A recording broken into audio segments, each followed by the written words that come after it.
Nos decían que las abejas estaban desapareciendo, pero algunas mañanas hay tantas que si salimos de la cabaña tenemos que caminar con la boca y los ojos cerrados para que no se nos metan en ellos. En realidad ya salgo yo sola si no queda otro remedio, porque la última vez que lo hicimos los dos, al niño se le introdujeron 7 u 8 por las mangas y el cuello de la camisa y le clavaron los aguijones en los brazos y en el pecho. Primero gritó muy fuerte, un solo grito que parecía más de sorpresa que de dolor. Luego rompió a llorar. Sus ataques de llanto no suelen durar mucho.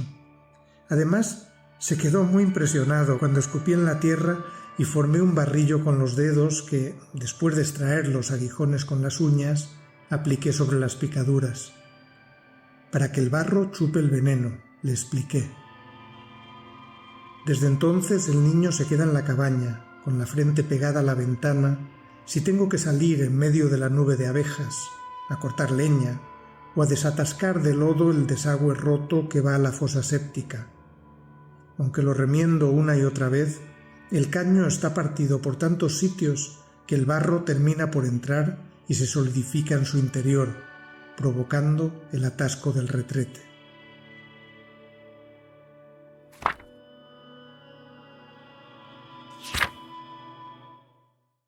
Hola a todas, hola a todos. Así comienza Humo, la última novela de José Ovejero, que desde los últimos días de enero está ya a la venta en las librerías, editada por Galaxia Gutenberg, que es la editorial en la que Ovejero ha publicado sus últimas novelas. Quiero empezar agradeciendo a José su amabilidad al atender nuestra solicitud para hacer la lectura de esa primera página del libro y además mantener esta conversación sobre la novela con motivo de su publicación. Gracias en nombre de toda la familia Jarché. De nada, ya sabes que es un gusto estar con vosotros. Bueno, José, y sin más, hablemos de esta novela. Una novela corta en la que utilizas un lenguaje exacto, preciso, muy intenso y muy hermoso, del que seguro hablaremos luego. La historia nos sitúa rápidamente ante sus dos protagonistas fundamentales, dos personas, un niño y una mujer que se convierte en la voz narrativa de esta historia. Un escenario, una cabaña en la linde de un bosque, sin una ubicación conocida, de manera que cada lector ha de hacer una construcción particular de ese escenario. Y un ambiente que también se convierte, a mi juicio, en un personaje esencial en la novela. Una naturaleza hostil la mayoría de las veces, también generosa en algunos momentos. La novela ya en sus primeras páginas nos adentra en un escenario duro. Esas abejas que invaden un espacio seguramente en un tiempo que no les toca, y otras dificultades que conforme avance la novela irán apareciendo. Dificultades a las que esta mujer, de la que apenas conocemos nada, ni de su pasado, solamente iremos poco a poco, según avance la novela, teniendo algunos datos, no muchos, de ella. Pues como digo, esta mujer y este niño que tendrán que irse enfrentando a esas condiciones de lo que significa esa vida salvaje o algo muy parecido a lo que podemos imaginar como vida salvaje. ¿Por qué esta novela? ¿Por qué en este tiempo? Conociendo los tiempos de edición de un libro, supongo que este libro está escrito o casi finalizado antes de que diera comienzo este tiempo pandémico en el que estamos inmersos.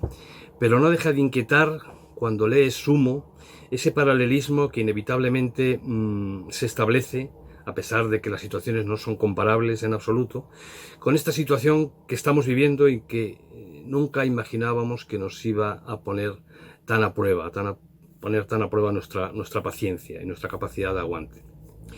Eso sería lo primero, que nos cuentes cómo surge esta novela, de dónde, por qué en este tiempo.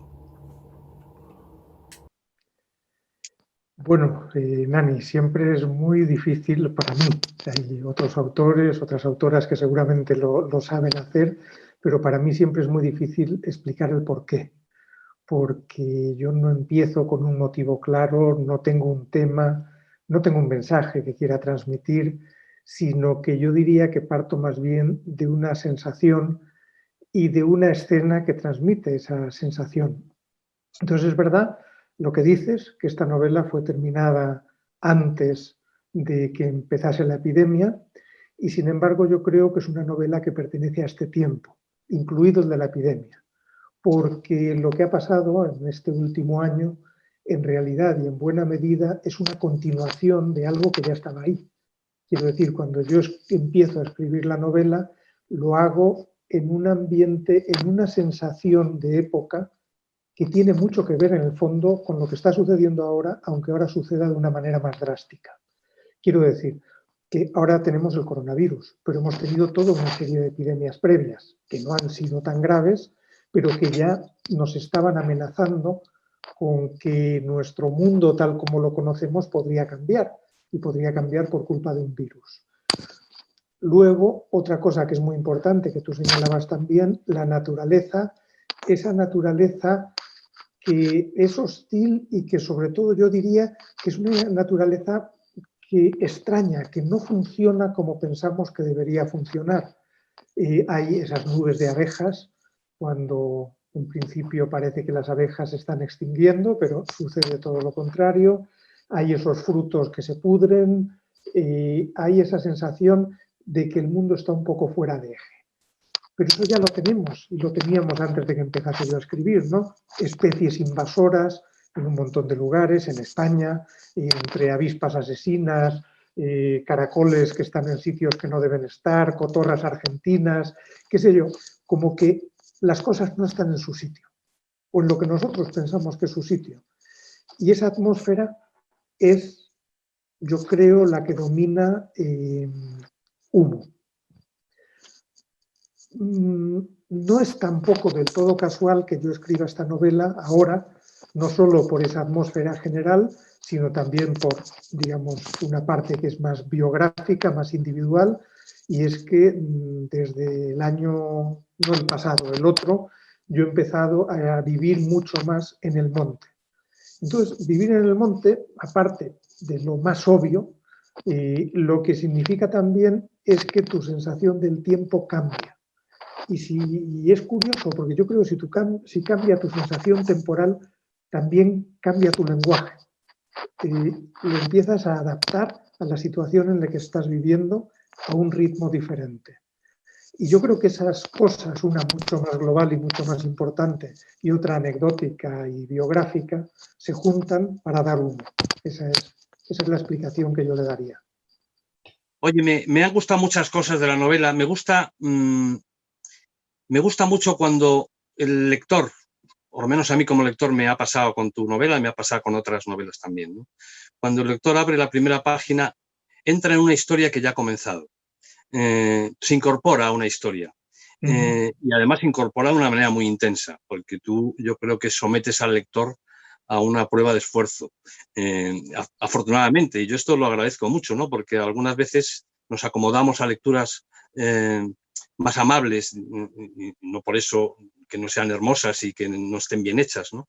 Pero de repente cuando alguien como tú nos propone una lectura más incómoda, pues yo creo que esto es bueno también para los lectores, ¿no? Entonces, yo me sentía entrando en una historia, una historia que nos cuentas, que ha comenzado, no se sabe muy bien cómo, y que nos vamos a ir acompañando a través de la historia a esta mujer y a este niño, en una serie de episodios que nos van a tensionar y nos van a crear pues miedo, angustia, en muchos casos, yo lo he notado, sensación de temor, incertidumbre, y al final, y no vamos a desvelar nada de lo que ocurre, evidentemente, al final uno sale del libro y deja una historia que continúa, es decir, la historia no termina. Y a mí eso me gusta mucho, ¿no? Porque eso, de alguna manera, al lector le implica seguir imaginando o seguir haciéndose preguntas, ¿no? A mí eso me gusta especialmente. Y sobre todo porque, de alguna manera, la protagonista fundamental de esta novela, la mujer y el niño también, viven una especie de presente continuo, una especie en algunos momentos tenemos retazos de lo que ha sido su pasado, pero eso ni parece ser importante, ni evidentemente tú, que escribes la novela, le das importancia porque no te interesa recalar en eso, sino recalar en lo que significa esta especie de esfuerzo permanente por dar respuesta a los protagonistas y dar respuesta a los lectores de qué es lo que está pasando, qué hacemos en esta situación, en este momento que antes tú pintabas muy bien, ¿no? Es decir, esto no ha empezado ahora, esto viene sucediendo, el mundo se ha desordenado, como dice a mí Malouf muy bien en su última novela, que también es una novela que sale rara, con un mundo muy distorsionado y que no queremos aceptar, pero aquí está. Es decir, ¿qué ha pasado? Entonces, a mí eso me ha gustado mucho la forma en la que nos sometes a través de lo que cuentas y a través de los recursos del lenguaje que utilizas a una tensión que yo creo que es importante, preguntarnos qué queremos que sea nuestra vida, cómo nos movemos de este entorno cómodo en el que estamos, cómo damos respuesta a lo que está pasando. Sí, yo creo que precisamente porque cuando yo esta novela la he escrito, vamos a decir, como una especie en un estado de inmersión, ¿no? Es una novela escrita con mucha continuidad, sin grandes interrupciones y prácticamente sin yo salirme del estado de ánimo que estaba creando. Entonces, si yo estoy trabajando tanto, hay otras novelas mías que tienen más trama, más estructura. Esta es como una continuidad, ¿no? Entonces, si estás trabajando en esa atmósfera, en esa sensación también un poco encerrada de los personajes, si empiezas a dar explicaciones, rompes la atmósfera. Si empiezas a remontarte mucho al pasado y a explicar de dónde vienen las cosas, rompes la atmósfera. Y entonces tus lectores se salen de ahí para entender más, a lo mejor, pero en este caso no me parecía que compensase. Entonces está escrita con un lenguaje intenso, pero sin énfasis. Para mí, el reto es conseguir la intensidad sin añadir énfasis, sin subrayar, sin utilizar aspectos melodramáticos, sino únicamente por el ritmo, por el lenguaje que utilizas y por eso, por evitar las distracciones, digamos. Entonces, meto al lector en esa situación que, como tú dices, también puede ser angustiosa en algún momento. Y es curioso porque hasta ahora, hace muy poco que la novela está en la calle, pero ya me han escrito varios lectores o han dicho algo por Twitter o por alguna red social en la que, y en esos comentarios casi siempre aparece angustiosa o opresiva o algo similar y belleza, hermosura, bonito. Es como esos dos extremos. Y yo creo que está muy bien, porque a mí me parece que la novela efectivamente vive de un contexto oprimente, porque aunque casi todo tiene lugar al aire libre, sin embargo hay una sensación un poco claustrofóbica y de no entender lo que está pasando, y por otro lado, de los momentos de belleza, de esos respiros que se da la mujer, por ejemplo, para contemplar el paisaje, o esos momentos en los que establece una complicidad con el niño, o esos momentos en los que descubre su propia energía, su propia fuerza, su propia capacidad de supervivencia.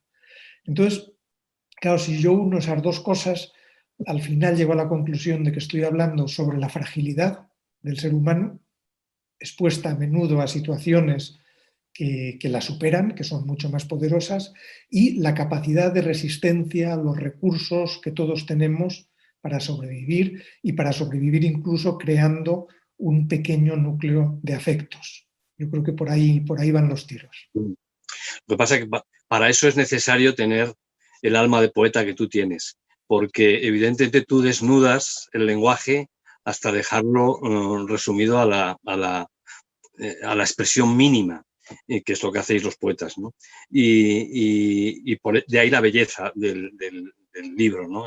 La belleza no solamente la dan situaciones como las que has dibujado, evidentemente, donde aparece la ternura entre esa mujer y ese niño, ¿no?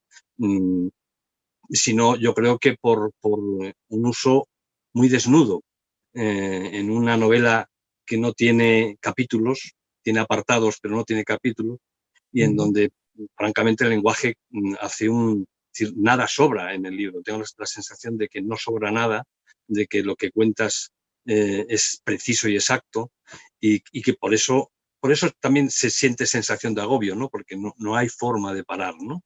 En esa historia. Si además el libro no tiene capítulos, no tiene sitios donde decir, bueno, hasta aquí llego, pues uno entra en una especie de angustia seguramente, de un cierto desasosiego, pero que no se corresponde con este final abierto del libro, que yo creo que se atisba en alguna luz, y en el que además yo creo que tú devuelves al lector, y le dices al lector, sigue tú, ¿no? Sigue tú preguntándote cosas. Sí, como Eso te lo me imaginas. gustado mucho, claro, porque yo creo que eso es lo bueno, las lecturas, que en los reportes que te llegue de la gente, me imagino que las lecturas son infinitas, ¿no? Es decir, las salidas son infinitas. Eso me ha gustado mucho. Yo creo que esa parte del lenguaje es posible hacerla cuando alguien maneja, como tú manejas, tantas resortes a la hora de escribir, ¿no? En el ensayo, en la novela, en la poesía, sobre todo. Yo creo que hay un lenguaje poético en este libro muy, muy claro. Sí, yo creo que sí, que es un libro con un lenguaje, no sé si bien o mal, pero muy trabajado, desde luego. Muy trabajado, pero al mismo tiempo muy poco barroco. Quiero decir, el trabajo ha consistido sobre todo en depurarlo y en conseguir generar sensaciones y emociones con el mínimo, ¿no? Y en ese sentido tienes razón en que se acerca a la poesía, aunque obviamente es una novela, pero ese uso del lenguaje lo acerca a lo poético, es decir, a una manera de intentar llegar a las cosas, de expresar las cosas con las palabras justas. Bueno, que es algo que debería hacer la novela también, pero ahí no solemos permitir otras licencias porque necesitamos más explicaciones, más desarrollo de los personajes a menudo, etcétera, pero no es aquí el caso. Y en cuanto al final, que no desvelaremos, yo creo que tiene que ver con algo que llevo pensando ya hace tiempo, y es que los finales demasiado cerrados a menudo son muy artificiales, muy efectistas. Quiero decir, si yo quiero sumergir a mis lectores en una especie de franja de vida de mis personajes, las historias de los personajes no acaban salvo que se mueran, y ni aún así, porque siguen existiendo en el recuerdo de otros. Lo único que se van cerrando son pequeños episodios, ¿no?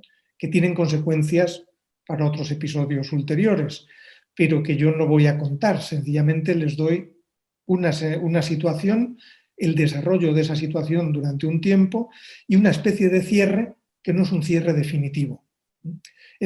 Y en el fondo sucede en toda la novela. Yo creo que aunque sea una novela poética, es una novela tremendamente realista, porque funciona con los personajes como funcionan nuestras propias vidas. Cuando yo estoy en una escena, no sé los motivos de los demás que están ahí, no sé a menudo el pasado de alguno de ellos, no sé lo que va a suceder, hay un montón de explicaciones que me faltan y sin embargo yo me oriento y tengo una vida social, interactúo. Bueno, pues a mis personajes les pasa lo mismo y yo procuro que los lectores estén en una situación muy similar, que no entiendan absolutamente por completo los personajes, pero que los entiendan lo suficiente para poder interactuar con ellos. Oye, otra cosa que te quería preguntar, porque me lo has sugerido. Yo he hecho dos lecturas de la novela. Una primera, cuando me llegó el libro a través de la editorial de tu departamento, del Departamento de Comunicación de Galaxia, y otra, pues la semana pasada para preparar un poco esta charla. Y en esta segunda lectura yo me recordaba mucho al último capítulo de Insurrección. Me recordaba mucho a Ana. Es decir, en esa novela tú también, sobre todo a Ana, a ese personaje, lo pones en una situación, no límite, pero sí en una situación complicada, de la que no nos atrevemos la mayoría de los mortales a dar el paso. Esto de irse a vivir a una casa ocupa, esto de abandonar la casa y demás. Pero en el último capítulo, Ana emprende una huida, no una huida... Sí, una huida de alguna manera, en busca de sí misma, en definitiva, ¿no? Y además lo hace en un escenario no tan hostil como el de como el de Humo, pero sí con mucha incertidumbre. Y no sé si hay una cierta conexión, seguramente, en esas dos cosas que tú pretendes explorar, porque te gusta llevar al límite ese tipo de situaciones. Ujú. Pero es verdad que en esta segunda lectura que he hecho del libro me vino a la memoria ese personaje en esa parte final del libro. Sí, es muy buena observación, Nani, y me hace pensar algo que yo no había pensado y por tanto no es intencional, que esta mujer podría ser Ana 25 años después. Quiero decir, Sí, porque tiene con ella un cierto paralelismo, que es esa capacidad de supervivencia, ese deseo de autonomía, ese rechazo al mundo del que viene. Hay un montón de conexiones que yo no había pensado. Bueno, y Ana en Insurrección es una adolescente, tiene, me parece, 16 o 17 años, y sí, aquí estamos ante una mujer que podría rondar los 40. bueno, Y no sería descabellado decir que es la misma después de toda una serie de episodios que ha huido a esa cabaña. Ya digo, no es intencional, no está pensado así, pero sí están esas conexiones que yo no había pensado. bueno.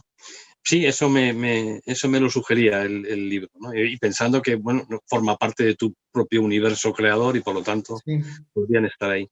Bueno, pues no sé si quieres añadir alguna cosa más para animar a nuestros lectores a que se atrevan con este libro que nosotros estamos recomendando mucho, pero que tú le digas algo. Bueno, yo en primer lugar lo que les recomendaría es que sigan leyendo, que este mundo es mucho más rico si leemos y sobre todo en una situación como la que estamos pasando, yo creo que la literatura nos ayuda.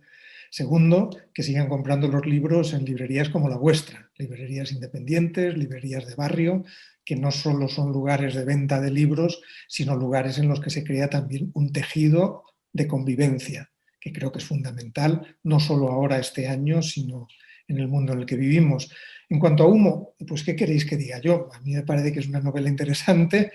Creo, de eso sí estoy convencido, que es una de las mejores que he escrito y estoy convencido porque yo lo pensaba, pero porque cada vez más gente me dice que lo cree así. ¿Es suficientemente convincente eso o no? Pues no lo sé. Entonces lo dejo ahí. Si os interesa, pues estaré feliz de que leáis Humo y nada más. No puedo insistir más. Bueno, pues yo creo que vamos a terminar deseando muchísimo que estas conversaciones las recuperemos de una manera presencial en Ojalá. cuanto podamos. Desde luego tenemos unas enormes ganas. Y yo animar a la gente a que lea Humo, a los lectores a que lean Humo, porque efectivamente estamos ante una novela que en su apariencia de corta parece una obra menor y no lo es. Es decir, a veces en las pequeñas cosas se esconden eh, grandes retos, ¿no? Para un lector. O sea que yo animo mucho a quienes nos vean y nos escuchen que vayan a su librería y que compren Humo, que lo lean. Muchas gracias, José. Muy bien, muchas gracias a ti. Hasta pronto.